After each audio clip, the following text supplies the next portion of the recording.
कच्चिन्नो भय विभ्रष्टश्छिन्न अभ्रम इव नश्यति अप्रतिष्ठो महाबाहो विमूढ़ो ब्रह्मणः पथि. Hello friends, this is the 38th shlok of the 6th chapter of Bhagavad Gita, and today we will understand this shlok in detail. So let's first go over its meaning. So the shlok says, Kacchin no bhaya vibhrashtash, which means if in both goes vain, chinna abhram ivanashyati, which means like a fragmented cloud perishes. Apratishto Mahabaho, which means O Mahabaho, which means here Shri Krishna, without prestige, Vimudha Brahmanaha Pathi, which means goes to the path of foolishness, that Brahma seeker. So, in this shlok, Arjun is continuing to ask the question that he started asking in the previous shlok. So, in the previous shlok, Arjun asked Shri Krishna as to what happens to the person who is not successful in attaining yoga even when he tried to do it. So he is describing his question furthermore in this shlok, and from here it becomes very clear what Arjun actually is thinking, and this is something that most of the people face when they move in the path of yoga. So what Arjun is saying over here is that a person who tries to attain yoga but he fails to attain the yoga, he basically fails in both the paths. He is not able to attain material success and he is not able to attain spiritual success. So in that case, then that person will just appear as a foolish person who basically failed in both the paths. So here the concern that Arjun has is that if in previous shloks, Shri Krishna has already told Arjun that a person who has to attain yoga, he has to renounce everything. So now when a person has to renounce everything, then that means that the person is not really making much of an effort in terms of gaining material success. And so if the person is not making much effort in terms of making material success, then that person will not really attain much materially, because he has given up that process of attaining material success. So he will not enjoy the material pleasures that are present in this world. Now this idea that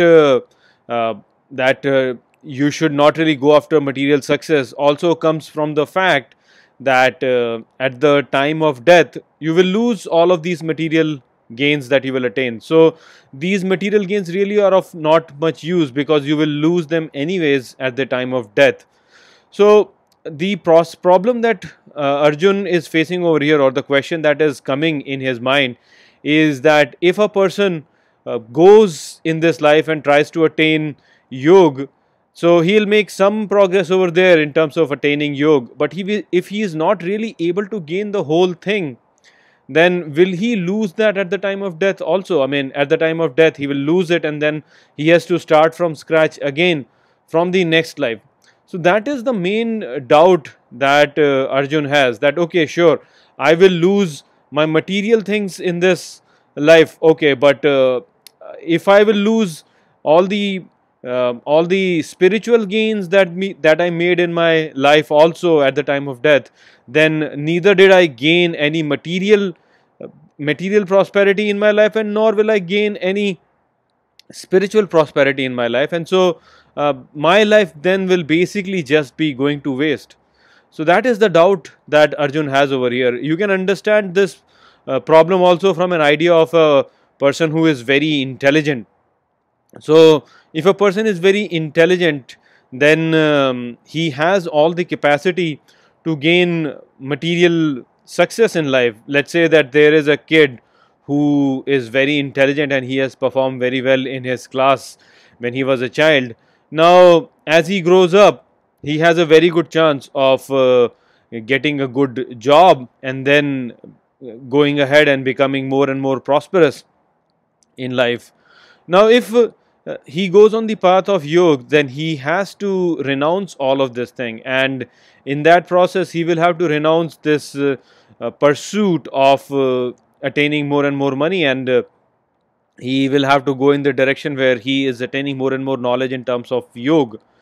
Now, if he is not successful in uh, completely gaining yoga, then he has given up a very good career in his life, and he did not really attain the complete yoga also in his life. So, in that sense, lot of times people will say that he didn't attain anything. He had a lot of potential to gain material success in terms of climbing the corporate ladder and then become a high official. So he didn't attain that, and if he is not able to attain yoga, then he didn't attain that completely also. So in that sense, his life then becomes waste because he did not attain his true potential in any situation.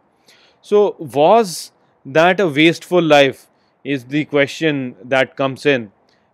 Is the a process of renouncing your material success and also not being able to gain complete yoga, wherein you have attained complete freedom from bondage, then that is also a wastage or not? In the next life, will he have to start from scratch and everything was wasted from him? He did not really enjoy his material life, and he did not really attain complete yoga also.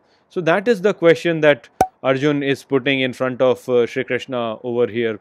So I hope that I have explained the meaning of this shlok well to you. With that, I will close this video. I will see you all in the next video. Take care.